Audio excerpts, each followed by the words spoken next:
नमस्कार दोस्तों, मैं Rajesh Bharat Haryana today news channel में आप सभी का स्वागत करता हूं। अभी हम आए हुए हैं करनाल के सेक्टर 12 जाट भवन में, जहां पर आप देख सकते हैं कि संयुक्त किसान मोर्चा की जो है मीटिंग चल रही है और इसको मेन रूप से लीड करने के लिए जो किसान नेता हैं दिल्ली से अभिमन्यु कोहाड़ जी, वो यहाँ पहुँचे हुए हैं। और किसान आंदोलन को, आप जैसा कि जानते हैं, किसान आंदोलन जो है वो पिछले 8 महीने से चल रहा है। उसे कैसे और मजबूती दी जाए, उसको कैसे और अच्छे ढंग से चलाया जा सके, इसको लेके अभिमन्यु कोहाड़ जी यहाँ पर आए और ये मीटिंग हुई। और अभी अधिक जानकारी जो है हम अभिमन्यु जी से ही लेंगे कि किस तरह से क्या मीटिंग के अंदर डिस्कस हुआ और कैसे मजबूती देंगे। देखिए, आंदोलन लगातार बहुत अच्छा चल रहा है और करनाल जिला पहले दिन से ही आंदोलन में बिल्कुल अग्रिम स्थिति में है। और यहाँ पे यहीं से शुरुआत हुई थी जब मुख्यमंत्री के प्रोग्राम कैंसिल किए गए थे। तो आज एक अपने साथियों के साथ यहाँ से हम पंजाब गए हुए थे, तो साथियों के साथ एक नॉर्मल एक मीटिंग थी, उनके विचार सुने, उनके सुझाव लिए। हो सकता है भाई कौन साथी अच्छा सुझाव दे दे जिससे आंदोलन में बहुत ज़्यादा फायदा हो जाए। 5 सितंबर की जो रैली है मुजफ्फरनगर की, उसके बारे में भी बातचीत हुई। उसमें भी क्योंकि लगता एरिया है यहाँ का, यूपी का पूरी जीटी रोड जो बेल्ट है, तो उस पूरी पंचायत को भी सफल बनाना है। लाखों लोगों की संख्या वहाँ पे होनी चाहिए, सब साथियों को वहाँ पे जाना चाहिए। वहाँ से मिशन यूपी, मिशन उत्तराखंड का ऐलान होगा। और इसके अलावा जो भी हालिया समय में हमारे जो जुमलाजीवी प्रधानमंत्री लगातार झूठ बोल रहे हैं, और एक मीडिया का एक बड़ा हिस्सा जिसको अक्सर गोदी मीडिया के नाम से जाना जाता है, वो बिना जांच किए, बिना तथ्यों को परखे हुए प्रधानमंत्री के झूठ को और भी 100 गुना तेजी से फैलाते रहते हैं। तो प्रधानमंत्री मोदी के झूठ का उजागर करना देश के लिए बहुत जरूरी है। अन्यथा ये गोदी मीडिया इस तरीके से झूठ प्रसारित कर देगी कि लोग झूठ को ही सच मानने लग जाते हैं। जैसे 2019 में प्रधान 110 लाख करोड़ देंगे, 2021 में आप फिर कह रहे हैं 16 करोड़ देंगे। फिर 16 करोड़ के आसपास कहाँ से लाएंगे, इसका तो जवाब ही नहीं है। वो बस 16 करोड़ उनके दिमाग में वो कैसेट चढ़ गई, तो 16 करोड़ 16 करोड़ 16 करोड़ बोलते रहते हैं। इन्वेस्टमेंट कुछ की नहीं जाती। देश में इकोनॉमी का बहुत बुरा हाल है। खेती किसानी का तो हम देख ही रहे हैं कितना बुरा हाल है। नौजवानों का रोजगार को लेके आप देखिए, लगातार पेपर लीक हो जा रहे हैं, पेपर कैंसिल करने पड़ रहे हैं। तो नौजवानों की कंडीशन इस समय बहुत बुरी है। तो कुल मिला के जो पूरे देश की स्थिति है, पूरे देश को ये मोदी सरकार अंधकार की तरफ लेके जा रही है। ऐसे समय में हर व्यक्ति की जिम्मेदारी बन जाती है कि वो खड़ा हो और इस आंदोलन को लड़े, इस आंदोलन को जीते। कुछ शहर के साथी पूछते हैं कि भाई हमारे पास जमीन नहीं है तो हम क्या करें। हम अक्सर उनको कहते हैं, जिनके पास जमीन नहीं है तो कम से कम उनके पास जमीर तो है ही ना। तो ये आंदोलन जमीन और जमीर का आंदोलन है। ये आंदोलन अपना मान सम्मान, अपना स्वाभिमान बचाने का आंदोलन है। तो इसमें सब लोगों को पार्टिसिपेट करना चाहिए और उस परमेश्वर परमात्मा की दया से, सब भाईचारे, सब समाज के आशीर्वाद से हरियाणा में आंदोलन, पंजाब में आंदोलन, पश्चिम उत्तर प्रदेश में, पूरे देश में आंदोलन बहुत अच्छा चल रहा है। जो बीजेपी कहती थी कि ये मात्र 2.5 राज्यों का आंदोलन है, तो अभी जो हमारी किसान संसद हुई उसमें 22 राज्यों के किसान प्रतिनिधियों ने भाग लिया। तमिलनाडु से किसानों का बड़ा जत्था आया, कर्नाटक से बड़ा जत्था आया। हमारे पास सभी राज्यों के किसानों का बाकायदा हमने रिकॉर्ड बनाया है, ताकि कल को कोई पूछेगा कि कितने राज्यों के किसान इसमें शामिल हैं, तो हम दिखा देंगे कि ये 22 राज्यों के किसान इस आंदोलन में शामिल हैं। आप मोदी जी को कैसा देखते हैं कि हर एक जो असली मुद्दे हैं, जैसे बेरोजगारी का है, जैसे जीडीपी पे बात करना है, वर्ल्ड बैंक का जो इतने सालों से वर्ल्ड बैंक से कर्जा लिए जा रहे हैं, लगातार बढ़ रहा है, और आरबीआई के अंदर भी जो गोल्ड रखा हुआ था वो भी बेच के खा गए हैं, उसके ऊपर कोई भी जवाब नहीं देना चाहती सरकार। ऐसी क्या हठधर्मिता, कैसे देखते हैं इस बात को कि जो जेन्युइन मुद्दे हैं, जिन पे बात करनी चाहिए, जिन पे काम करना चाहिए, वहाँ तो कर नहीं रहे, लेकिन पूंजीपति जो पूंजीवाद है उसकी तरफ बढ़ती नहीं दिख रही है। देखिए, होता क्या है कि जब समाज में, आज हमारे समाज की इन्होंने एक स्थिति बना दी गोदी मीडिया के माध्यम से। इन्होंने धर्म को, धार्मिक उन्माद को, मैं धर्म को नहीं कहूँगा, धार्मिक उन्माद को, जातीय उन्माद को, क्षेत्रीय उन्माद को चरम पे लाके खड़ा कर दिया है। जो एक जो डिक्टेटोरियल गवर्नमेंट होती है ना, आप उठा के देखो, चाहे आप हिटलर को देख लो या उसके अलावा किसी भी तानाशाह को देख लो, उनका एक ये वर्किंग स्टाइल होता है। वो लोगों का ध्यान असली मुद्दे से भटकाने के लिए नकली मुद्दे पैदा करते हैं। जैसे धार्मिक उन्माद हो गया, जातीय उन्माद होगा, क्षेत्रीय उन्माद। अब देखिए, किसी ने सोचा था क्या कि आज़ाद भारत में एक राज्य की पुलिस दूसरे राज्य की पुलिस से लड़ेगी? अभी असम में और मिजोरम के बीच में भी क्या हुआ, वहाँ पे सबने देखा। ये मोदी काल में हुआ।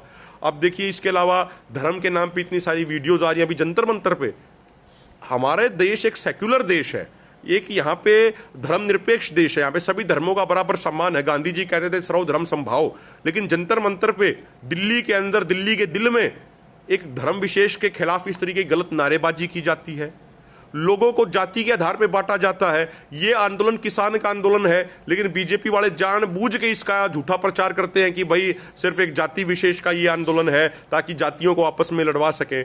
तो जब धार्मिक और जातीय मुद्दे उभार दिए जाते हैं तो असली मुद्दे गायब हो जाते हैं।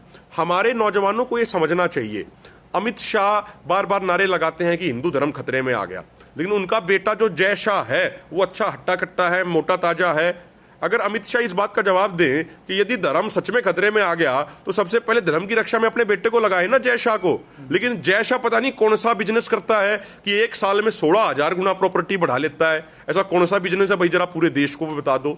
ये एक तरफ कहते हैं बीजेपी वाले धार्मिक उन्माद पैदा करते हैं, लेकिन दूसरी तरफ जय शाह एक बीसीसीआई में जनरल सेक्रेटरी बन जाते हैं और अबू धाबी में जाके वहाँ के शेखों के साथ बैठ के अपना पैसा कमा रहे हैं।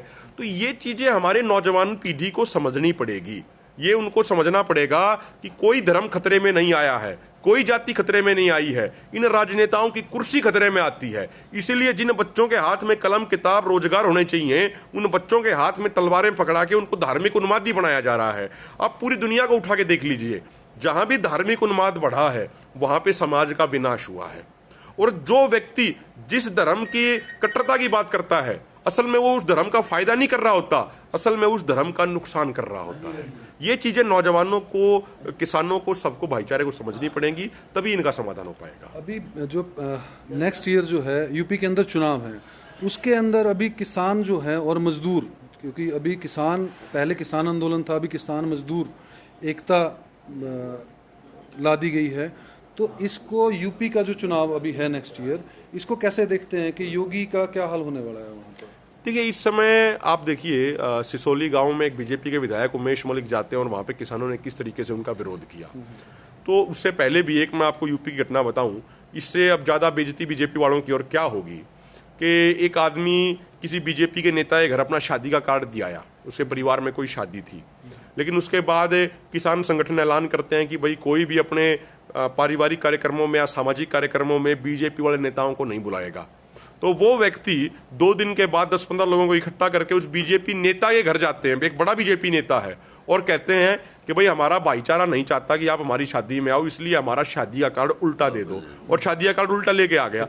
अब इससे बड़ी बेइज्जती, इससे बड़ी तौहीन समाज के अंदर क्या होगी? ये तो एक तरीके से सामाजिक बहिष्कार हो रखा है इनका। लेकिन योगी जी तो अभी भी कह रहे हैं, और अभी आपने देखा होगा कुछ टाइम पहले कि रातों रात 5-6 सिटीज जो थी वो स्मार्ट सिटी डिक्लेयर कर दी गई और रैंकिंग भी दे दी, और जबकि एक्चुअल हकीकत वहाँ पे है, जैसे कि करनाल की भी यही हालात है कि स्मार्ट सिटी बनाने की कोशिश तो की जा रही है, लेकिन स्मार्ट जैसा कुछ है नहीं, सिर्फ गेट के अलावा।